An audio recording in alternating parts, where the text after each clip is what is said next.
Olá, tudo bem? Estamos hoje aqui com mais um programa Philos Off, transmitido pela Web TV Espiritismo. Como nós já falamos, o Philos Off tem o objetivo de fazer você pensar. Ou seja, pare e pense um pouco nas questões do mundo. O nosso objetivo é esse, é provocar, trazer algumas provocações para que juntos possamos fazer da nossa vida uma vida melhor e também um planeta melhor. Vamos trazer algumas reflexões filosóficas, como sempre, casando aí, fazendo um diálogo entre a doutrina espírita e outras doutrinas de filósofos morais. Se nós formos pegar o nosso tema de hoje é as leis naturais e a ação do homem em sociedade. Vamos observar o homem. Quem é o homem? O homem biologicamente é definido como um ser primata, como um mamífero e também dotado de inteligência, dotado de percepções, dotado de abstrações, e que essas abstrações vêm no decorrer da história produzindo no homem um efeito positivo, mas também tem seus efeitos negativos, tendo em vista que o homem moderno aprimorou muita dessa sua inteligência, dessa sua experiência no decorrer da sua existência, da sua vida. E a doutrina espírita traz esse homem não como um homem carnal, não como um homem, como diria os materialistas, um monte de carne pensante. A doutrina espírita traz um homem pensante, mas que além desse homem pensante existe um ser que produz esse pensamento. Esse ser seria um ser inteligente, o espírito. Portanto, é o espírito responsável por todas as nossas ações. O nosso corpo não seria absolutamente nada se não fosse o nosso espírito. Então, e o que seria a sociedade? Do ponto de vista social, seria o agrupamento de pessoas e esse agrupamento provocaria uma conexão entre outras pessoas, entre outras sociedades, formando aí do ser humano um ser gregário, compartilhando de forma coletiva os seus desejos e até os seus objetivos comuns. Mas fica aqui a nossa primeira indagação, a primeira provocação. Veja só que a definição de sociedade é uma ação, na verdade, um conjunto de modelos cujo homem está inserido, mas que para que haja harmonia dentro da sociedade, esse homem precisa agir de acordo com o bem comum coletivo. A nossa provocação é: o homem, no decorrer da sua existência, tem tido esse objetivo? Tem tido esse compartilhamento de ideias, percepções, de objetos comuns a todos? O homem tem dado a todas as pessoas em diversos cantos do planeta algo justo, principalmente aqueles que assumem o poder, assumem cargos, inúmeros eles? Então fica aí a nossa indagação. A gente percebe que esse homem deixa muitas coisas a desejar no decorrer da sua história, precisando ainda avançar um pouco mais nas conquistas do intelecto. Eu diria que esse homem já avançou bastante. No contexto material, das invenções, das tecnologias, eu diria também que esse homem já avançou bastante. Mas, todavia, este homem ainda precisa avançar mais ainda. E aí, eu volto para a questão moral, uma questão muito discutida pelos filósofos gregos desde a época da antiguidade. Então, Aristóteles já discutia sobre a sociedade, sobre a ação do homem dentro dessa sociedade. Platão, Sócrates já trazia o objetivo do homem seria agir moralmente perante a sociedade, perante os outros. Ou seja, aquela máxima socrática, ser justo para com os justos e para com os injustos. Veja que não são coisas iguais. Só é igual aí à justiça, porque a justiça ela não tem idas e voltas. A justiça é uma só. Uma vez justo, você vai sempre aplicá-la conforme a sua própria consciência, respondendo por ela. Então, eu me recordo aqui, na verdade, de um filósofo muito conhecido, Sêneca. Sêneca, ele vai citar um fato no seu livro A Tranquilidade da Alma, que é bastante interessante.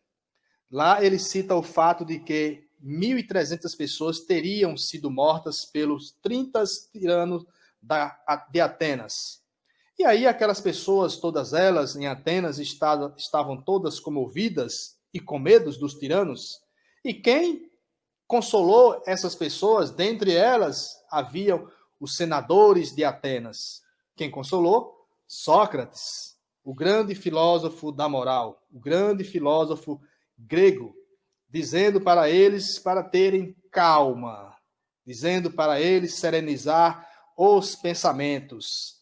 Ou seja, precisamos serenizar os nossos pensamentos, mas, por outro lado, precisamos também agir para provocar mudanças dentro de nós mesmos e, consequentemente, a mudança ocorrendo dentro de nós, nós atingiremos outras pessoas pelo exemplo. Vamos lembrar aqui de Jesus, Jesus de Nazaré. Para alguns, apenas um revolucionário. Para outros, um homem divino. E é esta visão que nós trazemos de Jesus. Um homem, um ser divino que está acima da média. Não um homem criado por Deus como se fosse algo seleto que Deus selecionou para vir ao planeta Terra, que foi criado simplesmente para vir à Terra. Não. Jesus foi criado também simples e ignorante, mas no decorrer da sua existência, galgou patamares de evolução moral, conceito de virtudes que estava acima da própria sociedade humana. Portanto, é Jesus o nosso modelo maior. Se nós pegarmos duas coisas, a ação do homem.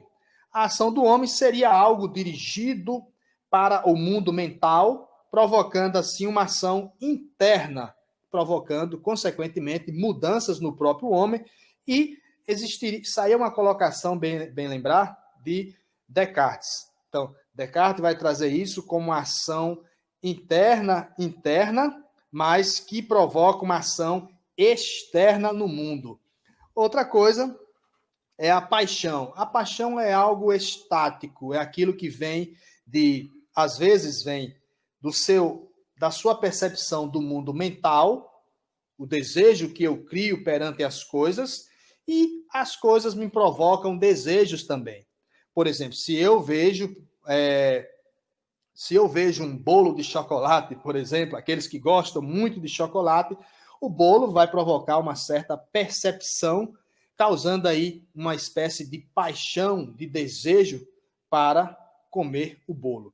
Então, são situações que a gente precisa bem equilibrar. Houve pessoas que conseguiram equilibrar tudo isso, tanto a sua ação, como também as suas paixões. Ou seja, não estamos falando de reprimir paixões, estamos falando de dominar as paixões. Então, muitas foram as pessoas que dominaram essas paixões e transformaram elas em virtudes. Sócrates, Platão, Confúcio. Inclusive, Confúcio, pegando essa perspectiva que a gente acabou de narrar, nós podemos perceber que no livro de Confúcio, quer dizer, Confúcio, através dos seus discípulos, vai narrar uma história bem interessante. Se me colocar diante ou trancado em um quarto, dentro de um quarto, com uma pessoa má, normalmente nós diríamos, para conviver com essa pessoa, normalmente nós diríamos que essa pessoa irá nos interferir, nas nossas ações, provocando mudanças em nós. Ou seja, mas Confúcio diria, eu, com a minha percepção, interferiria em suas mudanças. Ou seja, sejamos nós a mudança que queremos ver no mundo. Portanto, nós somos, sim, influenciados, mas também podemos influenciar o meio em que vivemos. Isso inclui também as pessoas. Mas o que diria o materialista do homem em sociedade? O materialista vai dizer que o homem pode ou não viver em sociedade. É um direito seu. Essa é a visão do materialista. Mas se a gente observar isso como um direito do homem viver ou não em sociedade, nós vamos cair em um outro contexto, em uma outra ideia que precisamos analisar com muito cuidado. As coisas são criadas com uma finalidade? É uma pergunta. Nós diríamos que sim, todas as coisas são criadas com uma finalidade. E sendo elas criadas por Deus, aí jamais nós vamos olhar para essa coisa sem utilidade alguma. Todas as coisas criadas por Deus têm a sua utilidade. E se criou Deus, a sociedade, foi para que o homem vivesse em sociedade, transformando a sua natureza interna e a sua natureza externa, ou seja, a sociedade. Então, meus amigos, o Espiritismo traz a sociedade dentro de um contexto em que nós estamos inseridos, mas esse contexto nós inserimos nele, mas provocamos mudanças nele, e nós temos o dever de viver em sociedade, não temos o direito de nos enclausurar. Salvo algumas exceções, quando é para um objetivo maior. A pessoa se retém, né? Na questão 766 do Livro dos Espíritos, Allan Kardec faz a seguinte pergunta aos venerandos espíritos. A vida social está na natureza? É uma pergunta. Se é da natureza, os espíritos vão responder que sim, certamente, que Deus jamais criaria a vida social sem utilidade nenhuma. Então, Deus cria o homem com a sua inteligência, com a sua razão, com a sua percepção, sentimento, capacidade de falar, e não faria sentido nenhum essa natureza não ter utilidade, essas capacidades do homem não ter nenhuma utilidade. Se Deus cria o homem com essa capacidade de falar, de agir, é porque, de alguma forma, nós temos que utilizar esses dons divinos para interação com o meio que vivemos. Ou seja, de alguma forma, e eu me recordo do filósofo Sêneca, novamente, que ele disse, nós não pudermos ser úteis com outras coisas, possamos ser úteis com o nosso falar, com o nosso caminhar, com o nosso vestir. Então, veja só que simplicidade o filósofo nos traz. Então, nós podemos ser útil com tantas coisas. Não precisa ser útil dando a matéria, fazendo a caridade material. Podemos ser útil fazendo a caridade moral. Esta que é a mais difícil, segundo os espíritos. Eu trago um pensamento que é de Thomas More. Ele diz o seguinte: os homens têm gostos tão diferentes, sem humor é por vezes tão deplorável, seu caráter tão difícil, seus juízos falsos.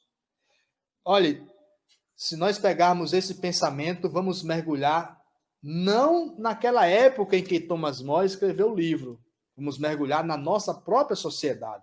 Nós podemos ver homens de juízos falsos, de homens de caráter tão difícil. Esta é a sociedade que nós estamos vivendo.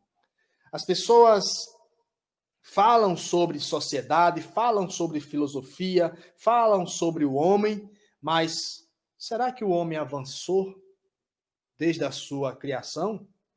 A resposta, para mim, é óbvia. Claro que esse homem vem avançando. Poderíamos avançar mais? Claro que poderíamos avançar muito mais. Mas por uma decisão do próprio homem, ele ainda insiste no seu egoísmo, no seu orgulho.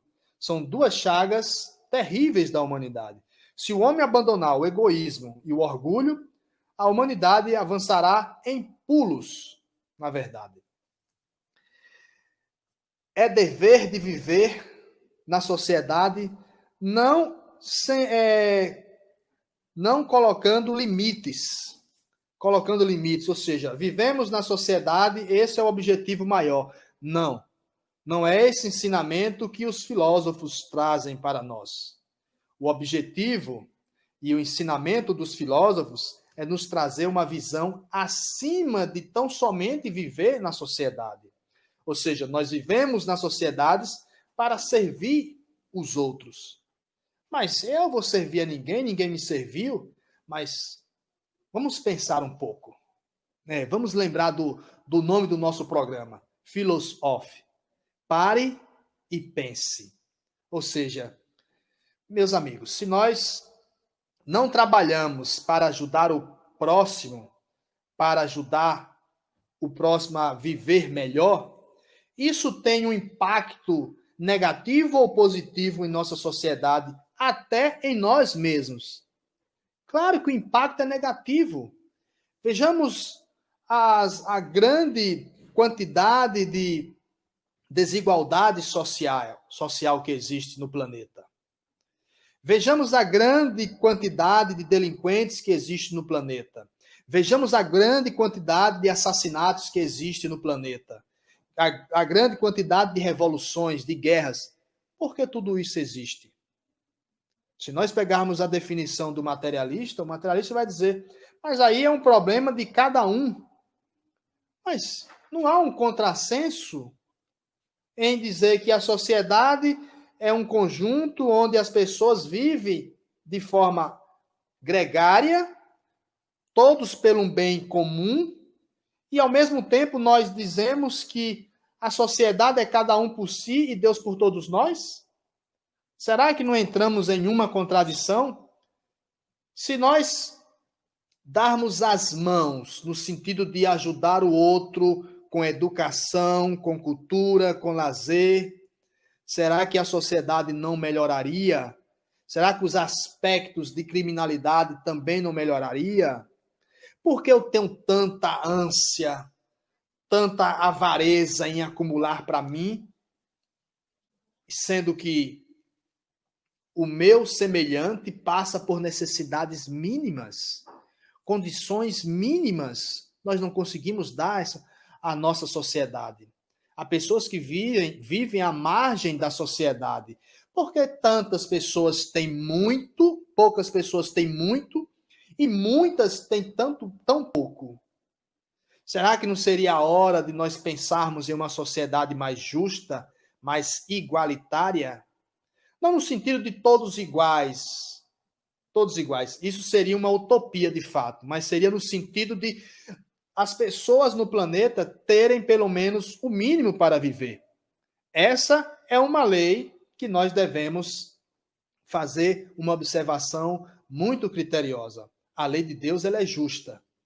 Se a lei de Deus é justa, se nós não tratamos o nosso semelhante de forma igual, nós violamos essa lei, que seria a lei da igualdade. Uma lei que é dentre as 10 leis que a doutrina espírita traz através de Kardec, está esta lei, a lei de igualdade. Repito, não para deixar todos iguais. Aí ninguém trabalharia para ninguém e aí a sociedade entraria num caos. Não é isso. Então, primeiro dever de uma sociedade e do indivíduo é respeitar o outro. Esse é o primeiro dever do indivíduo. Se nós respeitamos o outro, respeitamos os limites do outro, nós temos aí e a condição do outro. Nós estamos já proporcionando uma sociedade mais justa, uma sociedade de direitos e deveres. A questão é que nós nos preocupamos mais com os direitos e esquecemos mais dos deveres. Precisamos retomar o nosso pensamento humanitário, o nosso pensamento de vontade de avançar. A questão, novamente, 767, uma outra questão na sequência. É contrário à lei de Deus, ou à lei da natureza, o insulamento absoluto, aquilo que nós havíamos falado? Sem dúvida é contrário, os espíritos respondem. Pois que os homens buscam a sociedade e todos devem concorrer para o progresso, auxiliando mutuamente. É uma resposta inteligente, sábia. A partir do momento que nós agimos mutuamente, pessoal, as coisas melhoram. A partir do momento que nós temos a sensibilidade, a empatia de nos colocar no lugar do outro, o mundo melhora. Vamos retomar o pensamento de Gandhi, quando diz, eu quero um mundo melhor, mas o que você está fazendo para ter um mundo melhor? Você está se melhorando? Eu sei que essa frase é um tanto batida, mas não está vencida. Ela está atual e vai ficar atualizada o quanto for possível, porque ainda não chegamos lá. Thomas More, mais uma vez, diz o seguinte, o bárbaro rejeita, como rude, tudo que não é claramente bárbaro. Eu achei interessante essa colocação de Thomas More no seu livro Utopia, porque nós estamos vivendo esse tempo. Estamos vivendo um tempo de barbárie. Não a barbárie do Império Romano, não a barbárie dos castelos feudais. Não, não é esse tempo. É a barbárie dos tempos líquidos, como diria Zygmunt Bauman. Então, Bauman vai trazer essa colocação, dizendo que o amor ele tem o objetivo de união, mas hoje nós vemos o amor simplesmente de adquirirmos experiências, de vermos a união como um motivo de experiências e não como união de fato.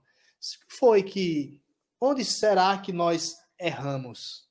Será que não nos falta algo para melhorarmos as nossas relações com o outro, com aquele que está próximo de nós e com aqueles que estão distantes de nós, com aqueles que nós agimos com indiferenças? Será que não está na hora de nós olharmos para ele com um certo olhar de empatia, nos colocando, e se fosse o meu filho? E se fosse eu? O que Jesus faria no meu lugar? Ou seja, vamos pegar o pensamento universal, que é primeiro de Jesus, segundo é o pensamento de Kant, a visão de Kant. Então, na visão de Jesus é o quê? Faça ao outro o que você gostaria que o outro fizesse com você. Olhe, faça ao outro o que você gostaria que o outro fizesse com você. Se nós estivéssemos em estado deplorável, não gostaríamos que o outro estendesse as mãos para nós? Obviamente que sim. Vamos pensar um pouquinho mais nisso. Então, ainda, René Descartes, em o seu livro O Homem, que ele faz um tratado sobre o homem, sobre a composição do homem, ele vai trazer o homem como um composto formado por duas coisas, assim vamos falar. Duas coisas, uma seria o corpo, a outra seria a alma. Olha a visão desse homem, trazendo o ser humano não como um corpo, mas já dando um avanço e trazendo contribuições sobre a compreensão do homem. Antes do próprio homem, corpo, existe um espírito. O espírito pré-existe o corpo. Então, o corpo para ele seria uma estátua, uma máquina. Por sinal, na visão dele, dada por Deus. E é exatamente essa visão que o Espiritismo tem. Nós pré-existimos antes do corpo, essa é a minha visão de Platão. Existimos no mundo das ideias, retornamos para o mundo, esse mundo material, o mundo das coisas palpáveis, e depois adquirimos experiências e voltamos novamente para o mundo das ideias. E somos responsabilizados por aquilo que fazemos nesse mundo real. O mundo real é esse que nós vivemos. Nós estamos passando por um teste somente. Quando nós viemos aqui, é porque nós esquecemos. Mas quando nós voltarmos, lembraremos de tudo. E ao lembrarmos de coisas que nós deixamos por fazer, nós entraremos em depressão no plano espiritual. Então, por que não nos melhorar agora? A vida vivida sem virtude é uma vida que não vale a pena ser vivida. Pensamento de Sócrates. Marco Aurélio, o grande pensador, o grande estoico, um dos homens que mais representou bem o estoicismo. O estoicismo que data de 300 anos antes de Cristo, mas Marco Aurélio, o grande imperador romano, filósofo, traz um pensamento muito bonito. Em seu livro, As Meditações a Mim Mesmo, é um livro fenomenal que eu indico para todos que estão nos assistindo nesse momento. Se encontras na vida humana um bem mais valioso do que a justiça, a verdade, a temperança, a coragem, se divisa de um bem mais valioso, entrega-te a ele de coração. Ou seja, Marco Aurélio está dizendo o seguinte: se você encontrou um bem mais valioso do que a justiça, a verdade, a temperança, a coragem, se apega a ele de coração. O que acho muito difícil, encontrar um bem mais valioso do que a justiça, a verdade, a coragem e a temperança. Então, são raciocínios que merecem as nossas reflexões para o homem hoje viver em sociedade. Para o homem hoje viver em total harmonia com as leis da natureza. As leis da natureza, se vocês me perguntarem, onde estão, Ailton, as leis da natureza? Eu vou dizer, as leis da natureza estão em nossa própria consciência. Quando nós desencarnarmos, morrer o corpo físico, nós prestaremos contas em um tribunal? Não. O tribunal é fictício. Prestaremos conta ao tribunal da nossa própria consciência. Então, a dor advém daquilo que nós deixamos de fazer de correto. Ou fizemos aquilo errado, prejudicando outras pessoas, ou deixando de ajudar outras pessoas. Isso, naturalmente e consequentemente, provoca dores que teremos que reparar. Estamos quase finalizando o nosso bate-papo de hoje, pessoal, mas eu trouxe aqui um pensamento de Emmanuel, que é um pensamento filosófico também. Os que atingem determinadas posições sociais, bem como na tela viva das realidades, nuas e dolorosas no ambiente terrestre, são pessoas que se preocuparam com suas posições sociais, são pessoas que viveram realidades, que não passaram de fantasias, são pessoas que possuíram todas as coisas possíveis, materialmente falando, mas que não teve tempo de olhar para trás e dizer, olha, tem alguém precisando ali da minha ajuda. São pessoas que viveram um mundo de fantasia, que viveram num ambiente terrestre, mas parecendo que estavam num ambiente fora da terra. E que deram as costas para tudo aquilo que ele poderia ter feito. Quanto mais posições nós temos, mais responsabilidades nós também temos perante os códigos divinos, perante a nossa própria consciência. O homem, pessoal, o homem interage com o seu próprio mundo mental. O homem é uma produção do seu próprio pensamento. A partir do momento que o homem pensa no bem, ele exala esse bem. Ele transforma esse bem em algo material. Então, imagina a capacidade de um grande comunicador, de um grande empresário. Veja quantas coisas boas esse homem pode fazer. E se não fez, fez por não querer mesmo. Então, nós estamos quase no finalzinho, terminamos dessa forma. A sobrevivência da civilização dependia do exercício correto de uma cultura racional, da prática de uma moral eficaz e inibir o mal e ensejar o altruísmo e a bondade. Então, é um pensamento fantástico. Essa é a sobrevivência da civilização, segundo Zygmunt Bauman.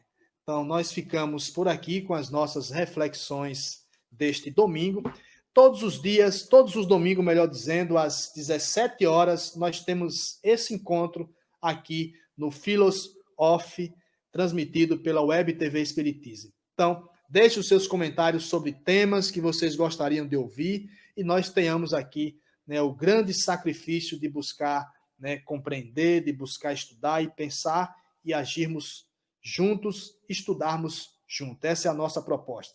Então, até o próximo domingo.